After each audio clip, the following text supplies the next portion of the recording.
हाय, hello, नमस्ते। आप सभी का स्वागत है रूह को कपा देने वाली भूतिया कहानी में।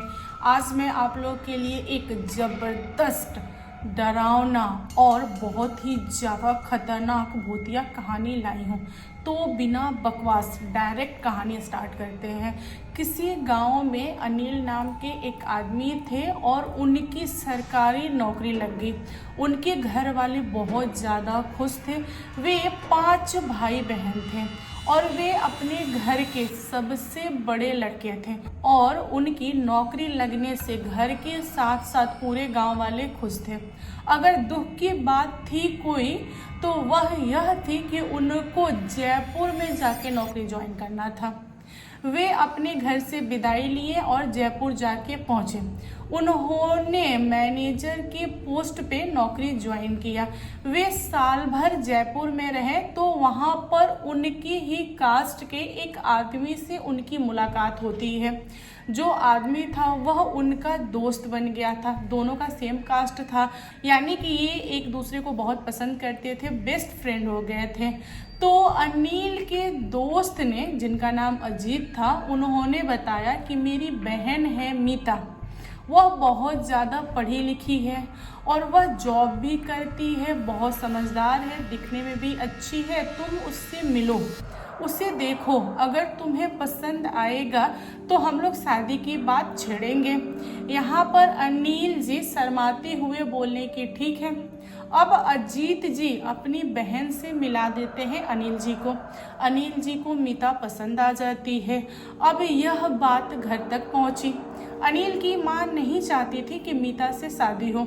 उनका मानना था कि जो लड़की पढ़ी लिखी है, नौकरी करती है, वह नौकरी नहीं छोड़ेगी, वह गांव में आके नहीं रहेगी, मेरा कहा हुआ वह नहीं सुनेगी, वह अपने दिल दिमाग से काम करेगी और हमेशा शहर में रहेगी।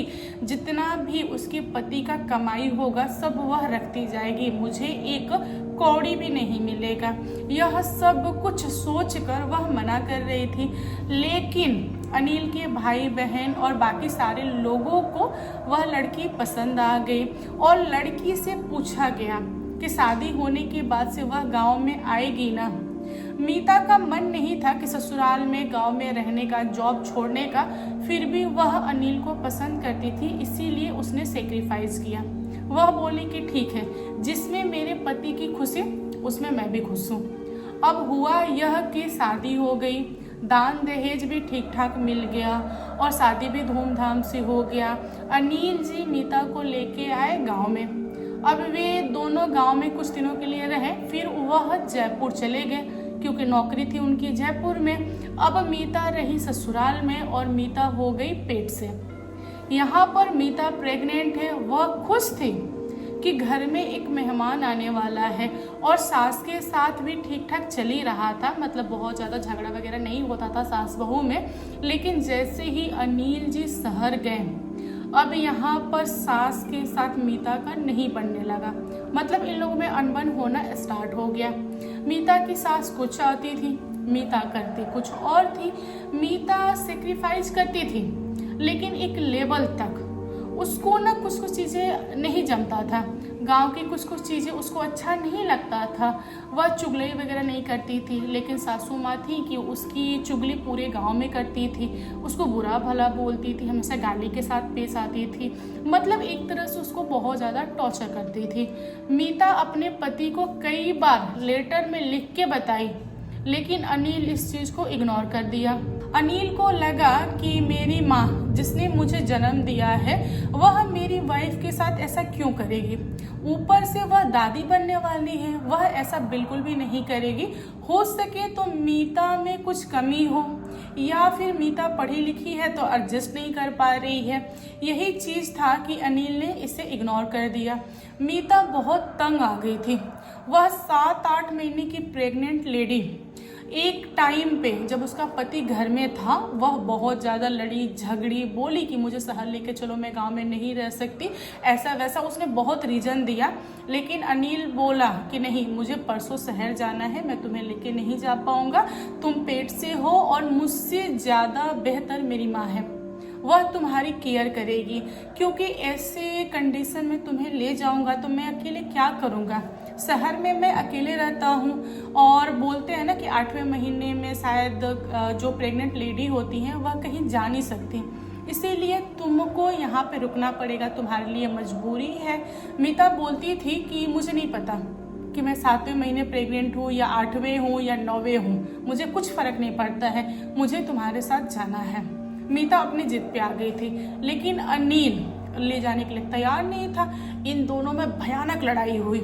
मीता ने तंग आकर आधी रात में खुद को लटका लिया, लेकिन हुआ क्या, वह जब तड़प रही थी लटके लटके, तब उसके पति ने देख लिया, उसे बचाया, उसे उतारा और मीता को बहुत समझाया। बोला कि ठीक है, बस तुम 8वें महीना काट लो, 9वें महीना में मैं तुम्हारे मैके तुमको छोड़ दूंगा, जो भी होगा जैसा होगा डिलीवरी वही हो जाएगा, और फ्यूचर में मैं तुम्हें अपने साथ रखूंगा। यहाँ पर मीता मान गई और उसने अपने पति को बोला कि ठीक है, जैसे 7 महीना कटा वैसे 1 महीना और मैं 8वां महीना भी काट लूंगी, लेकिन उसके बाद मैं कभी भी गांव में कदम नहीं रखूंगी। यह चीज मीता की सासू माँ सुन ली। अब मीता की सासू माँ के अंदर आग लग गई। उसने सोचा कि बहू शहर चली जाएगी, कभी गांव में नहीं लौटेगी, इसका मतलब कि मेरा बेटा मेरे हाथ से निकल गया, अब यह मेरे बेटे को छीन ली, मेरे बेटे को अपना ली। वह औरत सर पकड़ ली। उसके बाद उसने इंतजार किया कि बेटा एक बार शहर चला जाए, फिर तो मैं इसे झुका के दम लूंगी। जैसे ही अनिल जी जयपुर आ गए, अब यहाँ पे मीता की सासू माँ उसे बहुत ज़्यादा टॉर्चर करने लगी, मारने लगी, पीटने लगी, गाली गलौज दुनिया जहान सब कुछ करने लगी। मीता से यह सारी चीज़ें बर्दाश्त नहीं हुआ। इस बार उसने खुद को लटकाया नहीं, वह किचन में गई, खुद को बंद कर लिया। उसके बाद उसने खुद को आग में झोंक लिया। जैसे ही आग लगा हुआ लोगों ने देखा, दरवाज़ा वगैरह तोड़ने की कोशिश किया। उसके बाद मीता को लोगों ने आग से बुझाया। उसके बाद उसे लेके हॉस्पिटल भागे। मीता अध जली हो गई थी, वह हॉस्पिटल जाते जाते दम तोड़ दी। अब गांव वाले भी घर पे लेके आए। खबर हुआ अनिल जी को, अनिल जी घर पे पहुंचे। उसके बाद मीता का अंतिम संस्कार वगैरह हुआ। जैसे ही मीता के घर वालों को पता चला कि ऐसा ऐसा हुआ है, तो मीता के घर वाले बहुत रोए। अब वे क्या कर सकते थे, अनिल जी को वे सज़ा दे भी दें तो वह अपनी बेटी को पा नहीं सकते। इसीलिए ना ही अजीत जी ने कोई एक्शन लिया, ना ही उसके घर वालों ने कोई एक्शन लिया। वे लोग इस चीज़ को बर्दाश्त कर गए। अब यहाँ पर अनिल जी अपनी नौकरी छोड़ देते हैं। वे दोबारा अपनी नौकरी पे नहीं गए। उनको ऐसा लगा कि मैं नौकरी पे जाऊंगा तो क्या मुंह लेके जाऊंगा, मैं अपने दोस्त अजीत को क्या मुंह दिखाऊंगा। मुझसे इतनी बड़ी गलती हुई है, मेरे घर वालों ने इतना बड़ा कर दिया है कांड कि मैं किसी को मुंह दिखाने लायक नहीं हूँ। उन्होंने सरकारी नौकरी छोड़ दिया। उसके बाद वे गाँव में रहे, घर पे रहे, और वह एकदम अकेले रहते थे, किसी से बात करना पसंद नहीं करते थे, क्योंकि उन्होंने बहुत बड़ी चीज़ खोई थी। यहाँ पर उनसे बस ये गलती हो गई कि वे अपनी वाइफ को साथ नहीं ले गए। इसका उनको बहुत ज़्यादा पछतावा था। धीरे धीरे टाइम कटा।